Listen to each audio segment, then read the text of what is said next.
नमस्कार दोस्तों, आपका स्वागत है हमारे YouTube चैनल में।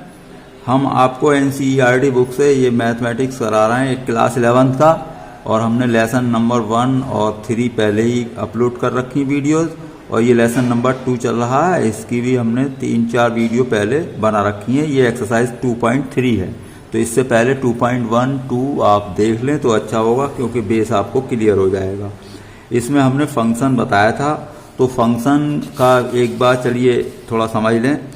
देखिए, फंक्शन को इस तरीके से डिनोट किया था हमने। ये एक प्रकार का संबंध ही होता है, लेकिन होता क्या है कि संबंध में किसी एलिमेंट के कई एलिमेंट से संबंध हो सकते हैं। जैसे ये है, मान लीजिए ये सेट ए है, बी है। ए का रिलेशन 1 से भी हो सकता है, 2 से, 3 से, कहीं भी हो जाता है, तो ये रिलेशन बोलते हैं। और अगर कहीं ऐसा हो ए बी सी है 1 2, मान लीजिए इसका ए का रिलेशन अगर 1 से हो गया है, अब किसी और से ना हो, तो इसे हम फंक्शन बोलते हैं। दूसरी बात, सेट ए के सभी एलिमेंट का कहीं ना कहीं रिलेशन बनना है, और एक एलिमेंट का एक ही रहना है, मतलब रिलेशन, या ऐसे कहते हैं ए के सेट, ए जो ए सेट है उसके एलिमेंट की इधर क्या बोलते हैं, इसे इमेज, प्रतिबिंब बोलते हैं। जैसे ए का प्रतिबिंब कितना है, 1 है, बी का इमेज कितनी है, 2 है, ऐसे सी की इमेज या प्रतिबिंब कितना, 3 है। तो इधर कोई खाली नहीं रहना है एलिमेंट, और एक का एक ही होना है। तो ये जो है, ये संबंध तो है लेकिन फलन नहीं है। और अगर यहाँ पर ऐसा हो जाए, ये डी और लिख दें हम, तो ये फलन भी अब नहीं रहा है, क्योंकि अब ये संबंध हो गया है, क्योंकि इधर अकेला रह गया है। क्योंकि हमने फलन की डेफिनेशन में बताया है कि ए टू बी आपका फलन होगा जब ए का प्रत्येक एलिमेंट, यानी कि प्रत्येक अवयव का सेट बी में केवल और केवल एक प्रतिबिंब हो, यानी कि सेट ए का जो एक एलिमेंट है उसका केवल एक ही होना चाहिए, तो प्रत्येक का अपना अलग अलग होना चाहिए। या ऐसे कह सकते हो कि 2 एलिमेंट का एक जगह अगर आ जाता है तो कोई प्रॉब्लम नहीं है। जैसे ए बी है, यहाँ 1 है, 2 है, इसका अगर इमेज यहाँ बन गई है तो इसकी भी बन सकती है। तो ये बी के लिए अपना अलग है, अद्वितीय कहते हैं, या यूनिक, एक वर्ड है यूनिक, यानी कि किसी भी एलिमेंट का अद्वितीय अवयव से संबंध होगा। अद्वितीय का मतलब होता है ए का अगर 1 से हो चुका है तो अब किसी और से नहीं होगा, यानी कि यूनिक होता है ये। अब बी अपने आप में यूनिक है, क्योंकि बी का 1 से हो चुका है तो अब किसी और से नहीं होगा। तो चलिए आप समझ गए होंगे, यानी कि 2 स्थितियों में संबंध फलन नहीं होगा। एक तो ये देखो, स्थिति देख लो, एक एलिमेंट की 2 इमेज बन जाए और इधर आपका खाली रह जाए कोई, मतलब ये डोमेन में, तो इस वाले को हम डोमेन बोलते हैं, इधर वाले सेट को, और इधर को कोडोमेन बोलते हैं। रेंज वो होती है जो एलिमेंट इमेज बने होते हैं। तो अभी आपको इसमें समझ में आ जाएगा। जैसे ये है एक्सरसाइज 2.3, फर्स्ट क्वेश्चन है, निम्नलिखित संबंधों में कौन से फलन हैं?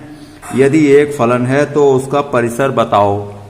तो अब हम इसमें देखें, पहला पार्ट है इसका 2,1, 5,1, 8,1, 11,1 और 14,1, और ये डायग्राम से आप समझ लें 2, 5, 8, 11, 14, 17। फर्स्ट एलिमेंट आपको पता है डोमेन में होते हैं, सेकंड एलिमेंट केवल 1 चल रहा है, तो ये है। तो देखो 2 का 1 पर इमेज बन गई, अब 2 की किसी और से नहीं है।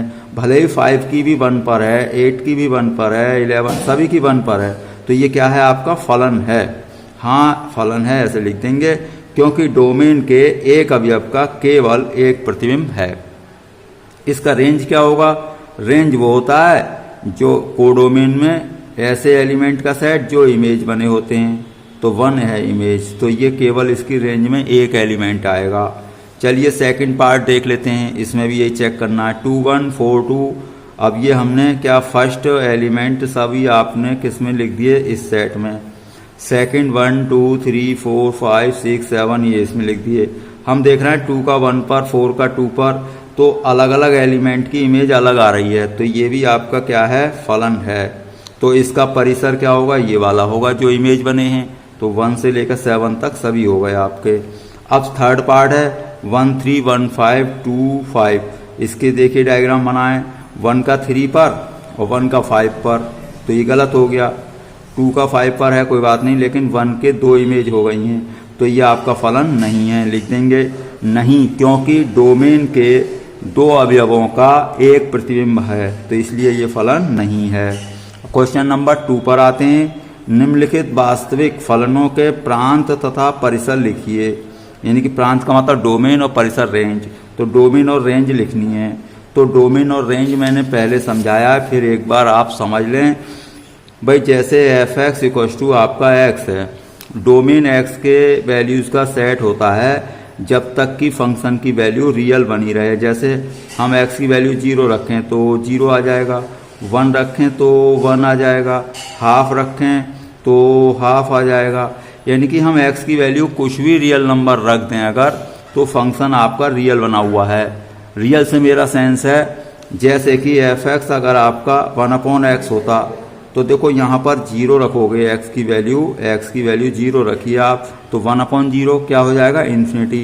तो ये नॉट डिफाइन हो गया। तो इसका मतलब यहाँ पर जो डोमेन लिखेंगे, डोमेन में ऑल रियल नंबर आ सकते हैं लेकिन 0 नहीं आ सकता। यहाँ पर जो आप डोमेन लिखेंगे वो क्या लिखेंगे, ऑल रियल नंबर लिखेंगे। समझ गए होंगे। तो और एक बार मैं एग्जाम्पल दे देता हूँ आपको। 1/x-1, इसमें देखिए नॉट डिफाइन कब बनता है, जब आपका हर जो होता है, हर का मतलब डिनोमिनेटर जो होता है वो 0 हो जाता है। तो ये 0 नहीं होना चाहिए, तो अब 1 इधर ले जाएंगे तो x 1 नहीं होना चाहिए। तो इसमें x में कुछ भी रख सकते हैं, बस क्या नहीं रख सकते, 1 नहीं रख सकते, क्योंकि उस पर जैसे ही आप 1 रख देंगे तो 1/1 - क्या हो जाएगा आपका 1/0 और ये इन्फिनिटी हो जाएगा। तो इसे कहते हैं डोमेन। डोमेन क्या है, x की ऐसी वैल्यू जिन पर हम फंक्शन की कोई भी रियल वैल्यू प्राप्त कर सकते हैं, तो वो होती है डोमेन। तो डोमेन इसी तरीके से देख लेते हैं। तो डोमेन उसका इसका हो गया r-1। तो इसी तरीके से कुछ यहाँ पर चेक करने हैं। देखिए डोमेन, यहाँ पर मुझे कोई भी रियल नंबर रख दूँ, कोई प्रॉब्लम नहीं होने वाली है। कुछ भी रख दो, यानी कि 1 रख दो, 2 रख दो, कुछ ना कुछ आता रहेगा। यानी भाई f0 रखेंगे आप तो 0, तो कितना आएगा 0। 1 रखेंगे तो 1 रख दो, तो ये 1 रखा तो -1 आ जाएगा। तो डोमेन ऑल रियल नंबर होगा। इसका मतलब ये हुआ कि ऑल रियल नंबर। अब देखिए ये आपका मॉडुलस है। मॉडुलस में कुछ भी रखें आप, बाहर तो पॉजिटिव निकलना है लेकिन बाहर नेगेटिव है, तो ये f(x) की वैल्यू हमेशा क्या रहेगी, नेगेटिव। नेगेटिव वैल्यू को कहते हैं 0 से लेस। हाँ 0 रख देंगे तो 0 ही आएगा, तो यहाँ इक्वल लगा दिया है हमने। तो रेंज हो गई है आपकी 0 या उससे छोटा नंबर। अब देखिए 0 या उससे छोटा नंबर कहाँ तक जाएगा, -अनंत तक। नंबर लाइन पर आप जानते हैं भाई, नंबर लाइन ऐसे होती है, ये 0 होता है, इधर को -अनंत तक जाती है भाई, 0, -1, -2 ऐसे। तो 0 से छोटा है इधर को, तो 0 से छोटा किधर को जाएगा, -अनंत तक। ये बड़ी ब्रैकेट जिधर लगी होती है यानी इक्वल होता है, तो 0 की तरफ इक्वल लगा है तो ये बड़ी ब्रैकेट लगा दी है। इन्फिनिटी की तरफ हमेशा छोटी ब्रैकेट लगती है, ये हमेशा ध्यान रखें, क्योंकि इन्फिनिटी अपरिभाषित चीज़ है, नॉट डिफाइन है। तो अब इसका डोमेन आपका हो गया ऑल रियल नंबर, रेंज हो गई आपकी 0 से -इन्फिनिटी तक। अब सेकंड क्वेश्चन, यानी कि सेकंड का ये आपका सेकंड पार्ट है। सेकंड क्वेश्चन तो था ही ये, तो फर्स्ट पार्ट वो हो गया, सेकंड ये है। अभी मैंने यहाँ पर आपको पिछली वीडियो में समझाया कि स्क्वायर रूट के अंदर नेगेटिव नहीं चलेगा, नहीं तो वो क्या नॉट डिफाइन हो जाएगा। तो स्क्वायर रूट के अंदर जो भी फलन है, यानी कि जो भी वैल्यू है उसे >0 रख लें और सॉल्व कर दें, उससे x की वैल्यूज आएगी, वो डोमेन होगी। अब पहले माइनस कॉमन ले लें, क्योंकि हम x² -9 बनाना चाहते हैं। अब ये माइनस अगर हटाएंगे तो ये इनइक्वलिटी चेंज हो जाएगी, यानी कि ये जो साइन होता है इसे इनइक्वलिटी का चिन्ह बोलते हैं, तो ये उल्टा हो जाता है। कैसे, मैं यहाँ बता देता हूँ। जैसे 4 >0 है और अगर -4 लिखोगे तो <0 है, यानी कि माइनस हटाओगे तो फिर आ जाएगा, तो ये माइनस हटाएंगे तो 4 हो जाएगा, और 4 होता है >0। आप नंबर लाइन पर जानते हैं भाई, ये 4 है और ये आपका 0 है, तो 0 से ग्रेटर होता है 4। और इधर को चलेंगे आप तो -4 है, तो 0 से छोटा होता है -4। देखिए 4 अगर >0 है तो -4 कैसा हो जाएगा, 0 से लेस। तो कहने का मतलब ये है कि माइनस हटाएं या लगाएं तो ये चेंज हो जाता है साइन, छोटे का बड़ा या बड़े का छोटा। तो यहाँ बड़ा था ग्रेटर इक्वल, तो ये लेस इक्वल बनेगा।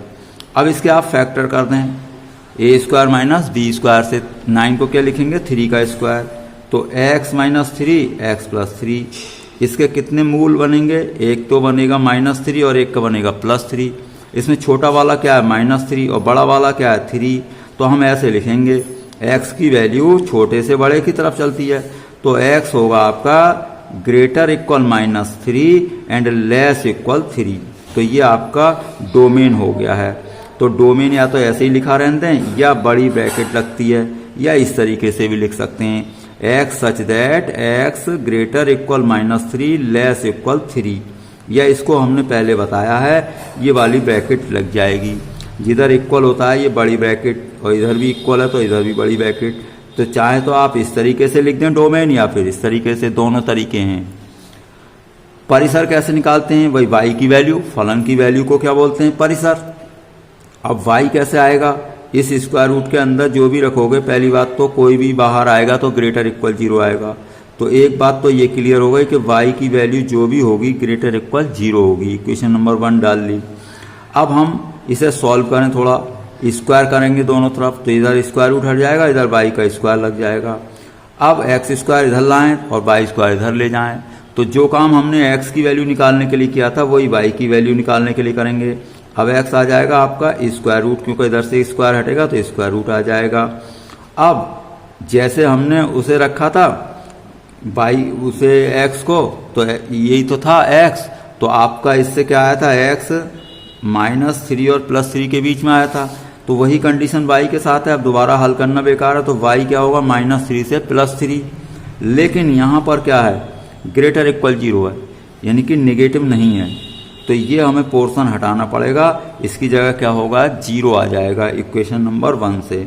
तो इक्वेशन यहाँ पर लिखा 1 और 2 से आपका y होगा 0 से ग्रेटर इक्वल और 3 से लेस इक्वल। तो ये आपकी रेंज हो गई है। तो रेंज हमेशा क्या होती है y की वैल्यू होती है, समझ में आ गई होगी। यानी कि डोमेन क्या होगा भाई, इसको सॉल्व करते हैं, ग्रेटर इक्वल 0 रखते हैं स्क्वायर रूट के अंदर वाली राशि को। अब उसके माइनस कॉमन लेना पड़े, ले लेते हैं, माइनस हटाते हैं तो ये इनइक्वलिटी का चिन्ह बोलते हैं इसे। ये बड़े का छोटा और छोटे का बड़ा हो जाता है, तो ये चिन्ह उल्टा हो जाएगा, फैक्टर कर लो। अब अगर ये लेस इक्वल आता है तो x की वैल्यू छोटे मान और बड़े मान के बीच में लिख देते हैं। जैसे छोटा मान क्या है -3 और बड़ा है 3, तो -3 और 3 के बीच में आप x लिख देंगे, तो ये हो जाएगा। अब यहाँ पर रेंज क्या है y की वैल्यू, इसमें x की वैल्यू कुछ भी रखते रहें तो ये वैल्यू हमेशा पॉजिटिव ही आएगी। क्यों, स्क्वायर रूट है ना, स्क्वायर रूट के बाहर जो भी निकलेगा सब पॉजिटिव ही आएगा हमारे पास, या 0 आ सकता है। तो y क्या होगा ग्रेटर इक्वल 0 होगा। तो हमने इसको सॉल्व किया, y का स्क्वायर किया, तो फिर x स्क्वायर निकाला, तो x की वैल्यू वैसी ही बन गई जैसे fx की थी। तो इसे रखेंगे तो y की वैल्यू -3 और 3 के बीच आएगी। लेकिन हमने देखा समीकरण 1 और 2 से क्या है y होना चाहिए ग्रेटर इक्वल 0, तो ये निगेटिव वाला हमने हटा दिया है। तो ये आपकी रेंज हो गई 0 से 3। तो ऐसे लिखते हैं आप, या ऐसे लिख सकते हैं y या x 0 से ग्रेटर और x वो 3 से लेस, या y लिखते हैं यहाँ पर, या x लिखते हैं, कुछ भी लिखते हैं। यहाँ हमने रेंज लिख दिया तो ये रेंज माना जाएगा। चलिए ये रेंज निकल गई। अब थर्ड क्वेश्चन क्या है, f(x = 2x - 5) है। तो इसमें सिंपली ये वैल्यू निकलवाई है कि f0 निकालिए, f7 निकालिए। ये तो बिल्कुल सिंपल है। कैसे, अब x के प्लेस पर 0 रखोगे तो इधर भी 0 रखना पड़ेगा आपको। भाई f0 तो यहाँ 0 रख दें, 2 × 0 -5, 2 × 0 क्या होगा 0 होगा, तो 0 - 5 क्या आ जाएगा -5।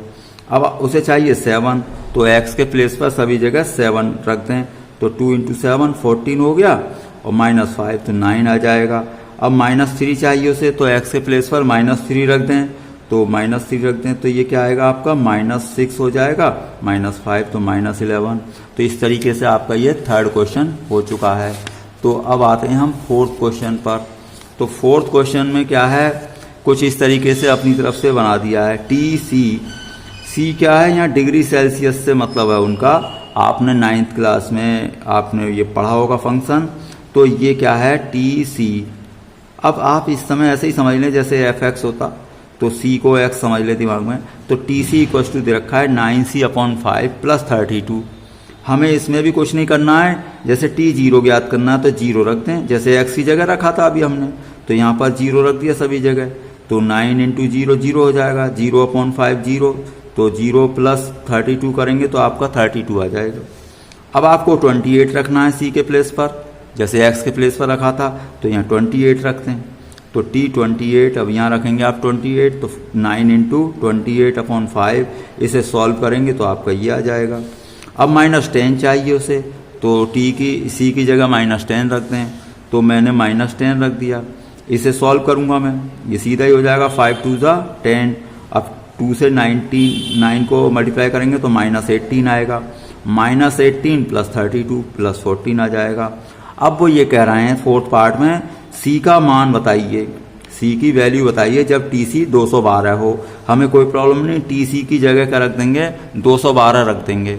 तो टी सी की जगह, यानी टी सी ये था फंक्शन, तो टी सी के प्लेस पर क्या रख दिया हमने, 212। इसे आप हल करना जानते ही हैं, अंकों को पहले एक तरफ ले लें जो भी नंबर्स हैं, तो 32 को इधर ले आए आप, इसमें से माइनस करेंगे 180 बचेगा। अब ये क्या है, क्रॉस मल्टीप्लाई होगी 5 की, तो 5 इधर आ जाएगा मल्टीप्लिकेशन में, ये 9 अपॉन में जाएगा, तो 9 अपॉन में चला गया, सी आ जाएगा, 9 से ये कैंसिल हो गया, 9 2 18 20, 25 100, तो ये आ जाएगा आपका। तो इस तरीके से आपका ये क्वेश्चन नंबर 4 हो चुका है। क्वेश्चन नंबर 5 पर आते हैं। इनमें क्या करना है आपको, इनमें आपको कैलकुलेट करनी है, वो कह रहा है प्रत्येक फलन का परिसर ज्ञात करो। परिसर का मतलब y की वैल्यू या फंक्शन की वैल्यू। अब देखिए फर्स्ट पार्ट है f x equal to 2 - 3x। X कोई भी रियल नंबर है और पॉजिटिव है, लेकिन एक्स की वैल्यू क्या रखनी है आपको, पॉजिटिव, 0 से बड़ी। तो मैं यहाँ पर करके दिखाता हूँ, F x equal to 2 - 3x। अब देखिए पॉजिटिव वैल्यू कुछ भी रख लें, सपोज करो मैंने 0.1 रख ली, 1 रख लें, कुछ भी रख लें, तो 0.1 से इसे मल्टीप्लाई करिए तो 0.3 हो गया, 2 में से 0.3 माइनस करेंगे तो 1.7 आया। ये क्या आएगा, 2 से लेस ही आएगा। अब यहाँ कुछ भी रख लेंगे तो 2 में से तो माइनस ही होगा, तो यानी कि फंक्शन की वैल्यू हमेशा 2 से कम आएगी। तो इससे ये हमारा आइडिया हुआ कि फंक्शन की वैल्यू हमेशा 2 से लेस है। अब 2 से लेस कहाँ तक जाएगी, यानी कि ये फंक्शन मतलब है y, तो y की वैल्यू 2 से कम कहाँ तक जाएगी, नंबर लाइन के हिसाब से माइनस अनंत तक जाएगी। भाई नंबर लाइन कहाँ तक जाती है, अनंत तक, और ये मान लीजिए 2 है, तो 2 से लेस इधर को चलते चलते क्या माइनस अनंत आएगा। तो ये 2 से -इन्फिनिटी तक आपका क्या हो गई है, रेंज हो गई है। तो अब हमने इस तरीके से भी समझा दिया है एक बार फिर। एफ एक्स इक्व टू ये है सपोज करो, तो मैं यहाँ से अभी जब पहले क्वेश्चन में बताया था कि पहले x की वैल्यू निकाल लो, तो 3x इधर लाइए, y इधर ले जाएं, अब 3 को अपॉन में ले जाएं। अब हमें अभी दिया है उन्होंने क्वेश्चन में क्या दिया है कि x ग्रेटर 0 है, आपका x क्या है, ग्रेटर 0। तो मैंने x की वैल्यू ये पता कर ली जब, और x दे रखा है ग्रेटर 0, तो यहाँ x की वैल्यू रख दें ये वाली, तो मैंने ये वाली वैल्यू रख दी। तो 2 - y अपॉन 3 ग्रेटर 0, 3 से क्रॉस मल्टीप्लाई करोगे तो 3 इंटू 0 0 ही हो गया, तो 2 - y क्या हुआ, ग्रेटर 0। अब y इधर को ले जाएंगे तो 2 ग्रेटर y।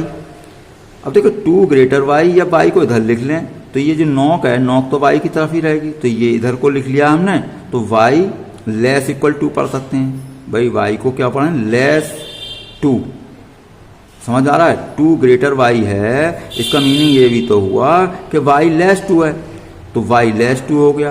तो 2 से कहाँ तक लेस होगा, -इन्फिनिटी तक, तो ऐसे कर लें, आंसर वही रहेगा। तो पहला मेथड हो गया, ये सेकंड हो गया। अब सेकंड पार्ट क्या है आपका, F x equal to x² + 2 है। एक बात ध्यान रखें, x² हमेशा ग्रेटर इक्वल 0 होता है। क्यों भाई, x की वैल्यू निगेटिव रख लो तब भी पॉजिटिव ही आएगा, तो ये ग्रेटर ही आएगा। सीधे सीधे 0 रखोगे केवल तब 0 आ जाएगा। तो x² या कोई भी नंबर हो जिसके ऊपर होल स्क्वायर लगा है, वो क्या हो सकता है, 0 या 0 से बड़ा हो सकता है। तो ये हमें जानते हैं x² ग्रेटर इक्वल 0 होगा। अब दोनों तरफ मैंने 2 प्लस कर दिया है, तो इधर भी 2 प्लस हो गया, 0 में भी, तो x² + 2 क्या हो गया, ग्रेटर 2 हो गया। मैंने ऐसा क्यों किया, फंक्शन बनाने के लिए। फंक्शन क्या है, x² + 2, तो मैंने x² + 2 बना दिया, इसके प्लेस पर क्या रख दूंगा मैं, फंक्शन। तो फंक्शन ग्रेटर इक्वल टू हो गया, फंक्शन का मतलब y, तो y ग्रेटर इक्वल टू हो गया, और y को क्या बोलते हैं, परिसर। तो परिसर क्या हुआ आपका, ग्रेटर इक्वल टू। अब 2 से ग्रेटर कहाँ तक जाएगा, इन्फिनिटी तक। तो y ऐसे लिख सकते हैं आप, y बिलोंग्स टू बड़ी ब्रैकेट 2 से इन्फिनिटी तक, क्योंकि जब इक्वल लगा होता है तो बड़ी ब्रैकेट लिखती है। तो ये आपका परिसर हो गया है। अब यह third part f x equals to x, इसमें तो कोई प्रॉब्लम ही नहीं है, एक्स की वैल्यू कुछ भी रखते रहो और क्या आएगा, रियल नंबर। तो एक्स रियल नंबर है। अब यहाँ पर एक्स कुछ भी रखोगे 0 तो एफ एक्स भी 0, 1 रखोगे एक्स तो एफ एक्स भी 1, यानी कि जो एक्स है वही आएगा एफ एक्स। तो एफ एक्स भी क्या हो गया, बिलोंग्स टू रियल नंबर। तो आपका इसमें परिसर क्या हो गया, आपका रियल नंबर का सेट हो गया है। तो ये आपकी एक्सरसाइज आपकी समाप्त हो गई है। अब अगली वीडियो में हम इसकी विविध अभ्यास आपको करवाएंगे। आप लगातार हमारे चैनल पर बने रहें, आपका कोर्स अपने आप ही होता रहेगा। आपका वीडियो देखने के लिए बहुत बहुत